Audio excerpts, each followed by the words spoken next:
Hello there. I'm a day late reviewing 1986's Manhunter. Now, if you like movies, you may have heard of a character by the name of Hannibal Lecter, noted psychiatrist and cannibal serial killer. There have been 4 movies and 1 TV series about the character, and he is considered one of the greatest villains created to date. The character was created by author Thomas Harris in the book Red Dragon as an ancillary character in 1981. His second appearance would bring him to the forefront in the novel The Silence of the Lambs. But it wouldn't be until the 1991 movie, The Silence of the Lambs, that the character would come to the attention of the public at large. And boy howdy, did he ever. The movie would win 5 Academy Awards, including Best Picture, Best Director, Best Actor, Best Actress, and Best Screenplay. Since Anthony Hopkins won an Oscar for his performance of Hannibal Lecter, he would go on to portray him 2 more times in 2002's Red Dragon and 2001's Hannibal. Silence of the Lambs is certainly the high point of Hopkins' Lecter, but as written by Harris, I've always pictured Lecter as portrayed by Brian Cox, which brings us to Manhunter. Manhunter is writer-director Michael Mann's version of the novel Red Dragon. Mann wanted to call the movie Red Dragon, but the producer of that film, Dino De Laurentiis, had another movie with the word dragon in the title that year, and it flopped hard. So we got the title Manhunter instead, but it is an accurate description of the movie's protagonist, Will Graham. Movie-wise, concerning Lecter, this is where it all started. Meet Will Graham, former FBI criminal profiler. His former boss, Jack Crawford, has come to pay him a visit as they have a serial killer on the loose and they aren't having any luck tracking him down. Graham is reticent as he left the FBI due to reasons that will be explained later.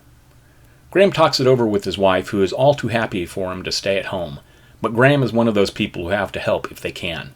Next we see Graham at the home of the most recent victims. He has the case file with him to see what the crime scene unit had found, and a tape recorder to record his impressions, what he thinks, and the camera to take pictures should he find anything interesting. Next he goes to his hotel room to watch home movies of the family. As he does so, he tries to get into the mindset of the killer. The talcum powder came out of her rubber glove as you pulled it off to touch her. You took off your gloves to touch her, didn't you? Didn't you, you son of a bitch? You touched her with your bare hands, and then you put your gloves back on. But while your gloves were off, did you open all their eyes so that they could see you? He then calls Crawford and tells them to get their best fingerprint guy named Price to Atlanta to fingerprint the bodies. The next morning, Graham and Crawford go to the Atlanta police station to listen in on a morning duty assignment. The chief of police says that the crime scene people had dusted everything and found no prints. One of the lead detectives shows a replica made from the bite marks left on the bodies of the victims. Assignments are made, and the police leave to get to work, while the Atlanta chief of police and the lead detective confer with Crawford and Graham. The lead detective asks if Graham is the one responsible for catching Dr. Lecter, and they briefly talk about Lecter. They then get a call from the FBI fingerprint guy, Price, and he says that he was able to find several partial prints and might be able to make a match if the killer is in the indexed. Crawford gives the Atlanta police chief the stink eye, intimating, "Yeah, we're the FBI, we're badass." As they leave the station, Graham is recognized by a reporter named Freddie Lowndes, who works for a sleazy tabloid paper called The Tattler. Lowndes tries to get some information out of Graham, and Graham slams him into a car, smashing the window. Clearly there's history here. Crawford tells Graham to chill, and Graham says that Lowndes took some inappropriate pictures of him while he was laid up in the hospital after Lecter had injured him. He then says that he's going to the prison to see Lecter. He thinks it will help him to get back into the mode of thinking like a serial killer. So now we get our first introduction of Hannibal Lecter. They make some small talk for a bit, and then Graham hits Lecter up for advice about the case he is working on. They haggle over the details of looking at the file, and Lecter finally agrees to tell Graham what he thinks if he can see the file. Graham gives Lecter the file, and Lecter starts to read it, and he gives Graham some of his thoughts. But he can see that all of these things have already occurred to Graham. He then accuses Graham of not wanting his advice, but trying to get into his mindset. This causes Graham to have an anxiety attack, and he leaves the cell, but not before Lecter tells Graham, "You want the scent? Smell yourself." Outside the prison, Lowndes is waiting in his car to take a picture of Graham. Later we see a copy of the Tattler saying that the FBI is consulting with Lecter about the murders. And even later, we see Lecter arranging to have a phone call, and we get to see how smart he is. Short version, very smart. He manages to get Graham's home address. Next up, Graham is at the home of the first family killed in Birmingham. It's a sizable home in the woods. He goes into the woods with an eye on being able to see the bedroom windows of the family. He finds a place to sit for a moment and he finds a candy bar wrapper. Ah, Mars bar. I remember those. Good stuff. Next to where he is sitting is a tire swing. He climbs up the rope and he gets to a split in the tree where he can stand on. Not only that, he can see the bedroom windows nicely while remaining somewhat hidden in the trees. He sees something carved into the tree and he takes a picture of it. He then comes to the conclusion that the perpetrator likes to watch his victims, and that is why they have large backyards. Graham calls Crawford to give him an update on what he has found, and Crawford breaks the news that Graham made it to the front page of the Tatler. As that is going on, we cut to the office of Dr. Chilton. He's the psychologist overseeing Lecter's mental care. A guard has brought him a message that he found in one of Lecter's books while doing a routine search of the cell. It is a note from the serial killer to Lecter. He says that he is happy that Lecter is interested in him because only Lecter can understand the change that he is undergoing. He expresses an interest in Graham and then finishes by saying that after he hears back from Lecter, he might send him a trophy. Now it's all hands on deck. Crawford orders a helicopter for Graham to get him back as quick as possible, and he wants the documents team rounded up to examine the note before Lecter knows that it is missing. Dr. Chilton says that they can hold Lecter for about 3 or 4 hours in the holding cell before he will start to get suspicious. The note is helicoptered in and they race it downstairs to start examining it. First it goes to Hair and Fibers where they do find a hair. Next they take it to prints and find something. But the print man says there's no way he can get the print off of the tissue without leaving some evidence that they examined it. Finally they get it to the documents man, and he is able to pull some letters using a spectrographic camera and various lenses to see through the felt tip ink. They see what appears to be the top of 3 T's and an R. They think that Lecter and the serial killer are communicating through the Tatler. It hits Graham, the personals. For the younger set of viewers out there used to be a time when these things called newspapers came out on a weekly or even daily basis. It was a large series of papers that reported large newsworthy events. You could either buy them at a store or have them delivered to your home if you paid for a subscription. Think of it as you think of TikTok or YouTube. The personals would be the equivalent of cross between the comment section and Grindr. The FBI team then meet in a conference room to go over what they know. Crawford tells the team that they believe that the serial killer and Lecter are talking through the Tatler personals. If they can find Lecter's message, they will stop it and replace it with one of their own in the hope of sending the serial killer to a Secret Service drop site that they can observe and then capture him. They then discuss the evidence. Hair and Fibers confirms that the hair that they found on the note is the same as one that they have from the murder scenes. This is the person that they are looking for. Prince, of course, could not get a print safely. They then get a call from an agent who is at the Tatler going through their personals. He has found a message to be posted to the killer from Lecter. Bad news. It is in book code and they don't know what it says. The documents guy says that they have to send their message out in the same book code as Lecter used or the killer will know it's not Lecter. Bogus. It turns out that the guys took pictures of Lecter's cell before they searched it so they can put everything back in place.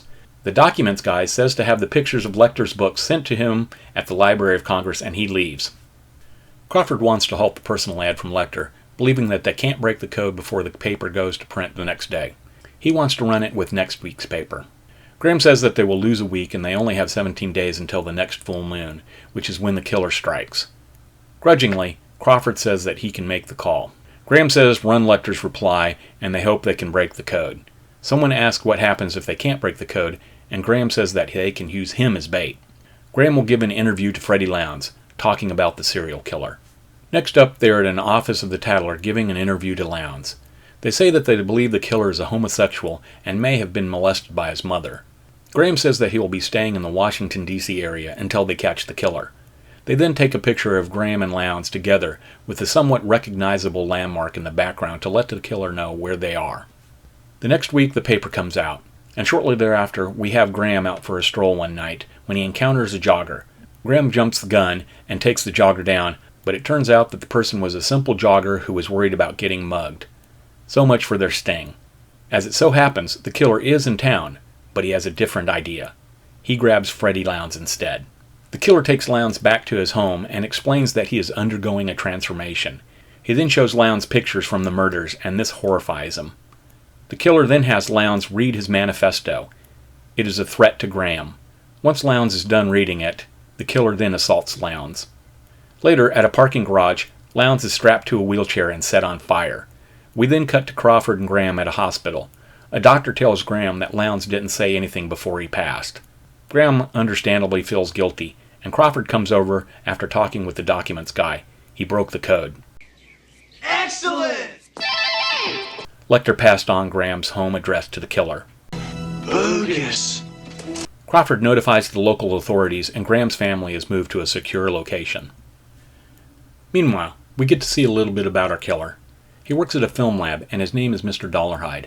He goes to the developing room to request some special film for low-light conditions, and it is here that we meet one of the new film developers, Reba McClane. As we will find out, she is blind.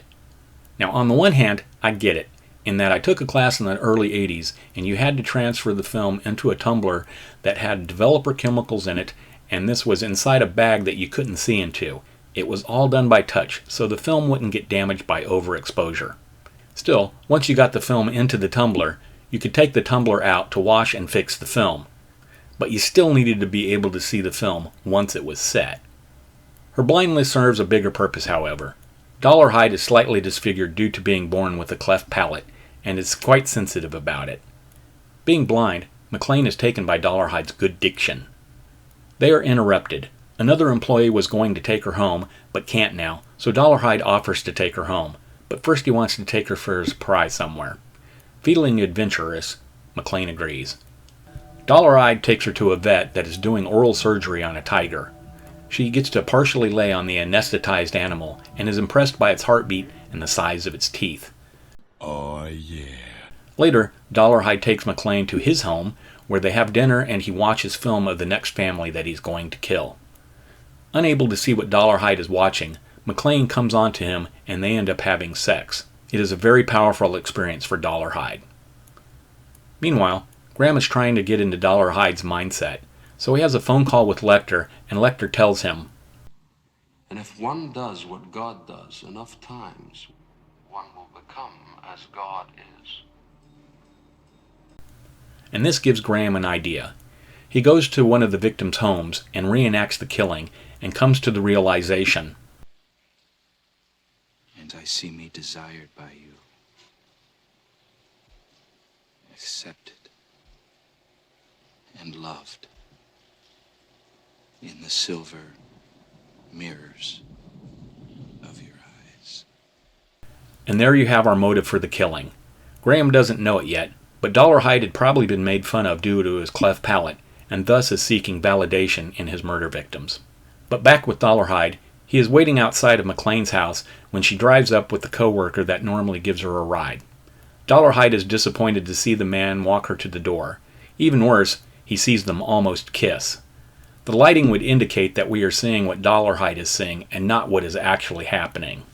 The lighting becomes normal and we see what is actually happening. The man was removing something from her eyelash.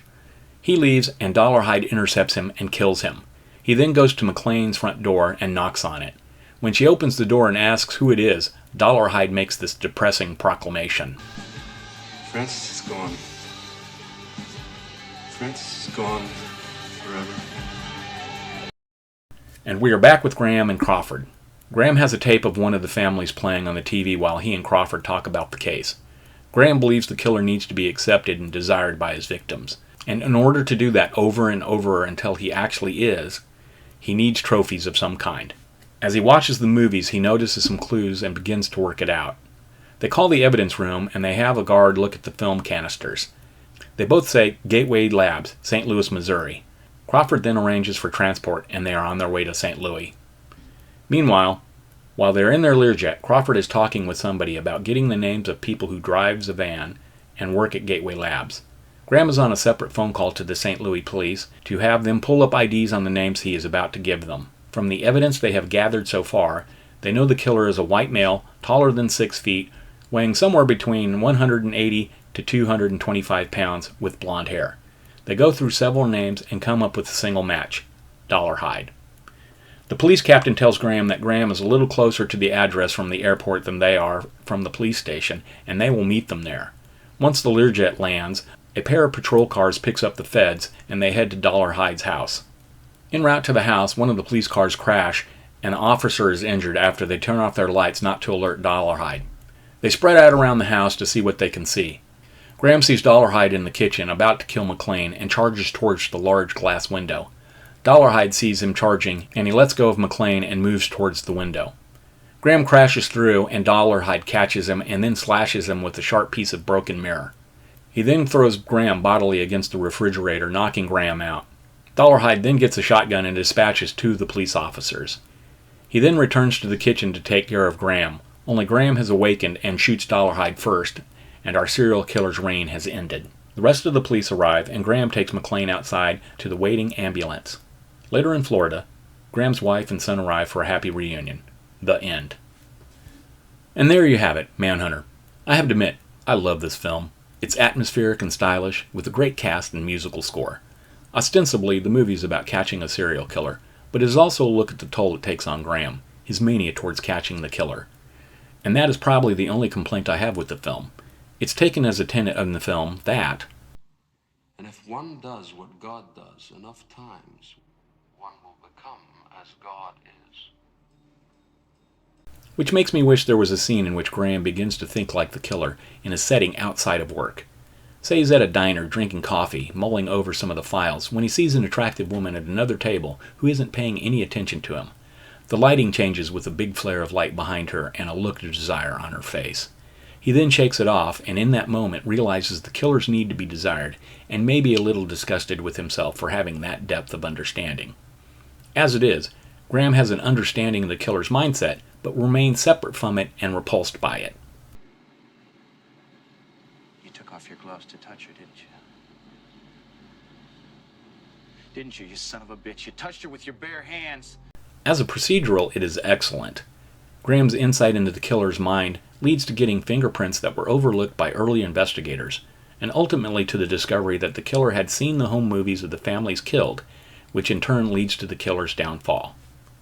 And as for Lecter, in this movie, he isn't quite the cultured, almost effete that we come to know later. No, he is quite intelligent, but he also seems to enjoy causing distress. And as I said, Cox looks the part as described by Harris in Red Dragon, and I really enjoy him in the role.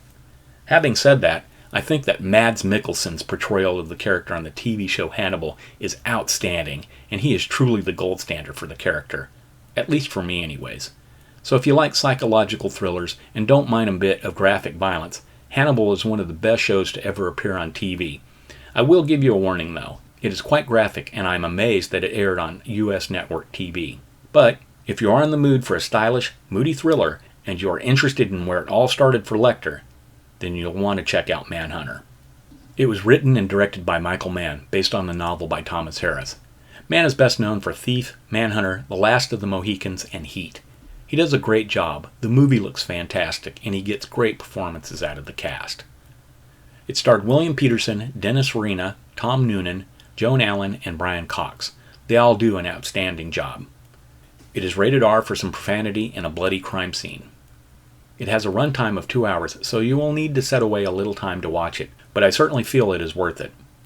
It had a budget of $15 million, but it only made $8.6 million, so it lost money. But apparently it has become a cult hit over the decades. IMDb has it at 7.2 out of 10, Metacritic has it as 75 out of 100, and Rotten Tomatoes has it at 94% per critics and 77% per audience score. All very respectable scores. I myself would give it a very solid 8 out of 10. So if you want to watch a stylish psychological crime drama, this one is for you. As always, thanks for watching, and until next time. It's one small step for man. Now cut